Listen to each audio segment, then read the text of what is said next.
I'm going high. Oh yeah, they're all up here. If we get shot all the way, I don't know about that at all.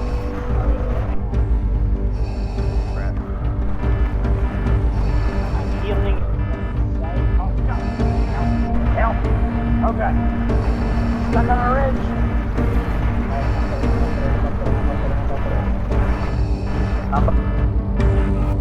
Oh God!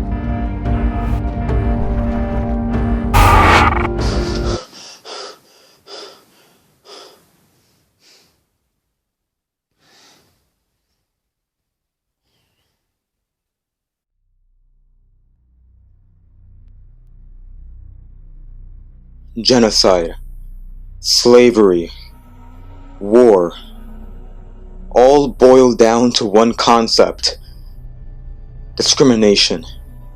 These were some of the horrors mankind has committed.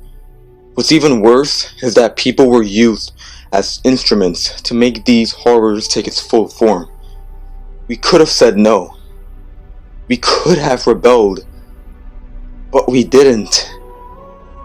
Why? The old folks talked about a place called Earth, the origin of humanity, that was dying because of the atrocities that we committed. And so the THR decided to expand humanity in hopes of starting over. It gave us a second chance to make things right. Human population stretched out towards so many different planets. Each planet was like an experiment for a new life, to look back at our mistakes and hopefully evolve from that. Elal, such a project. The old folks believed in it.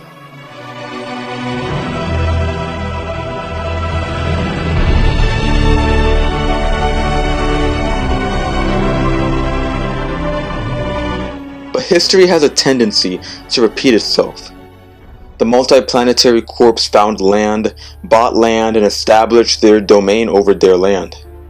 I lived in Eugen 77, a large yet small city with strong apartment complexes, massive concrete streets with thousands of people walking around, and those beautiful neon lights that hovered over those buildings at night.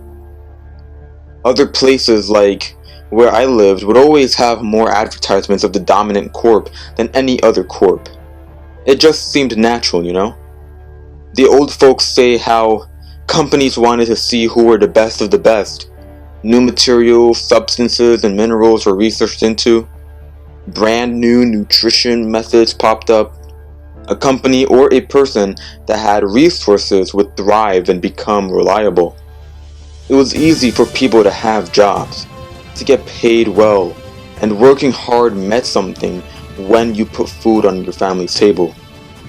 The old folks said that life was good. But while everyone was living, there was a deadly tension building between the corps. The tension blew up when companies like Sentium were being attacked by other corps. Some corps fell out of the NPC race, and those that stayed had more land and money. We rioted for peace between them because we just wanted to live our lives, but not become affected by this conflict. Until the Creon incident happened. I remembered that day.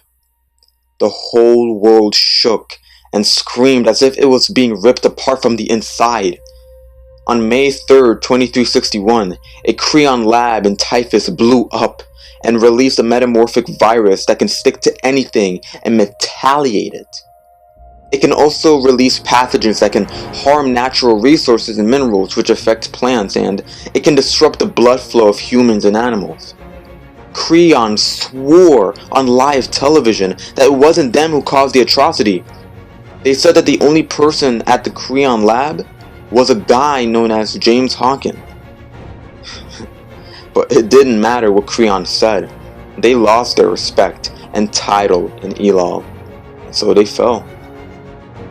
Since James Hawken was the first victim and was the only person in that Creon lab, they named the virus after him. The gigastructure, aka the Hawken virus. Over a third of Elal was contaminated with the gigastructure. Resources started wearing thin, The rich or the celebrities were able to leave Elal, but the rest of us had to stay and survive on the few resources and rations we had left. The UTA had to quarantine the planet, and they just left. A lot of corporations either left Elal or fell due to lack of resources.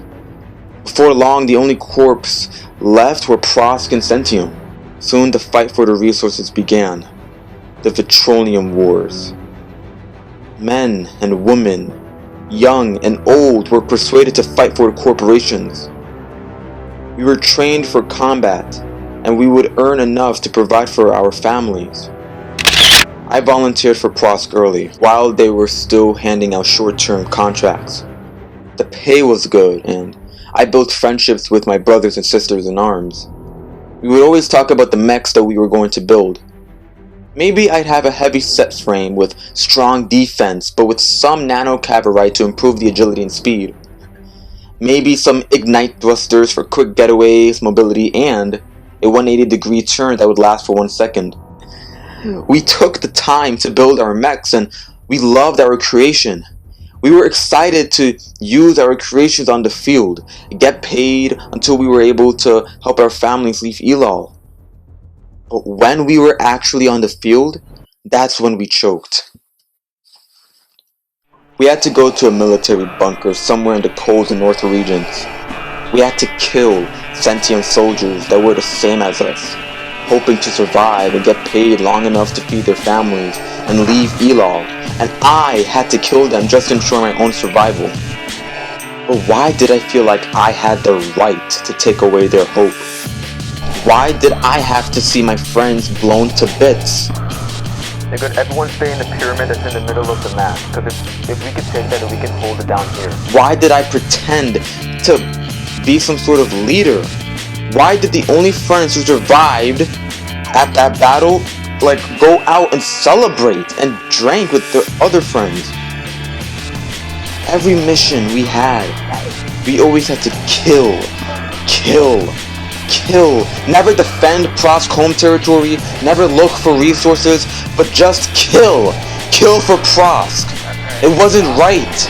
My morality couldn't wrap around that. It couldn't answer all those questions. When my contract was done, I left Eugen 77 to work as a mech guard at the front lines of Titan City. Titan City is a massive city with white and black skyscrapers in the center of architecture and gastronomy. It was occupied by Sentium Dynamics, and I was surprised that they hired ex-Prosk officers. But I guess it was a way to say fuck you to Prosk. There wasn't a lot of fighting when defending the front lines, but pay was based on how much Sentium employers liked you. If you were a pilot who worked for Sentium for years, you got more pay than those that used to work for Prosk. And that wasn't right.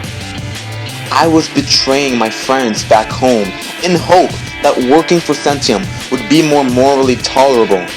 That should be enough for them to consider me one of their own, but they didn't. They didn't pay me as well as the others.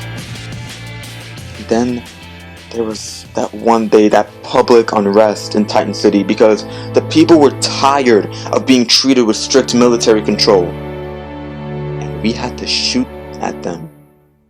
We had to shoot at women and children and execute them in cold blood to make an example of them.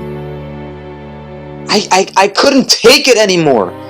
I stopped coming to work after that, and then I got suspended, and last week I just came out of a bar and some Sentium pilots literally jumped me as punishment to never lack enthusiasm for Sentium ever again. Message from Hesse. Message from Jane. Play both. Hey man, it's Hesse. You know, your buddy from Prosk on the battlefield?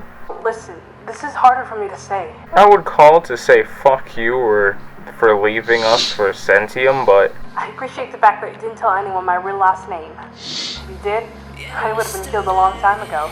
I would say that getting a girl is a fix to all those problems, but Rendalian is different. She gives a damn about me and has kept me sane. She's doing good, by the way. Also, listen, It's hard for me to say this, but I know that the Hawken virus was named after my father, so I figured out that the only way to find out what really happened back in 2361 is to go to Origin. Now listen, I'm sorry about the whole situation with Loverboy. Maybe we could have talked to him and sit down and... I understand if you want to get in the situation, but I went to Sentium, and they didn't give me anything. And I went to Prosk, but they didn't tell me anything. But right now, we need your help. Rendalion and a group of other people are working together to create some sort of group where we can stop the fighting between Prosk and Sentium. And yes, I know, Origin is dangerous and has a high level of concentration of the Hawken virus. But if we could just get into the cryo lab and trace back all the evidence, we might have a chance to Be stronger than Prosk and Sentium combined. whoever started or had a plan it, they'll be brought down by the people. Anyways, meet me up at the local I sent you. I'll give you some more information. Essa and I fought in Prosk one time, but he's a fucking drunk. He's not the man I used to know. Jade and I met at a bar, and one of the things that I've always admired about her was that she was a huge science nerd when she wanted to be. But either way, both friends had let me down. But if Randallin is gathering a resistance force to stop the fighting between Prosk and Sentium, then maybe I could hold on for just a little bit longer. For my family, for anyone I care about, I need to get them out of Elol. And together, we can have the illusion of a better life. Like the old folks did when they first colonized Elol. I won't. I can't give up on that promise of a better life. I hope it comes with the resistance defending the people against Prosk and Sentium, giving the people the power to realize that they can take down Prosk and Sentium themselves. They don't need mechs.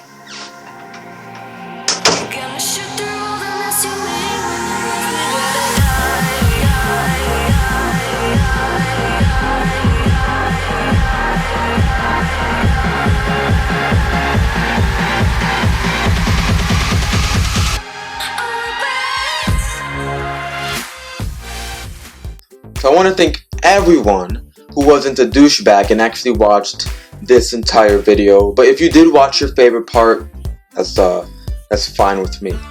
Now this video is basically to show you guys that I will be doing gameplays and live streams of Hawken, and you know, I felt like I should make a video on Hawken's lore because there aren't really like a lot of YouTube videos that explain what Hawken is all about, and when I figured out the story behind Hawken, it was very fascinating. Now, even though I did edit this entire video, this video wouldn't have been made possible without two awesome YouTubers. So, I'm gonna shout them out right now. First of all, we have Seul. Now, Seul is an awesome friend in real life, and he's also an awesome YouTuber. He makes a lot of really cool gameplay montages, and on his recent video, he said how he was going to do more reaction type video. So I can't wait for more content to appear on his channel. He even made a reaction video on a video that I uploaded like 2 days ago. So that's awesome. This is one of my favorite videos from Seul. Okay with this either. Like honestly, I am not about. This girl is so creepy. I'm about to if I was this guy, I'm gonna jump off cliff. Like honestly, I am not about to let some crazy deranged girl, like, you know, that's just she's gonna rip off my penis. Hold on. So yeah, make sure to go check him out. Next up, we have Blaze B Vlogging. Now, I already shouted her out in my episode 5 of my Nerd Likes the Girls series, but she did also help me with this video as well. Just to let you guys know, on Blaze's vlogging channel, Blaze basically has, you know, skits, unboxing videos, and you know, just really funny content. This is another favorite video of mine that she has actually done on her vlogging channel.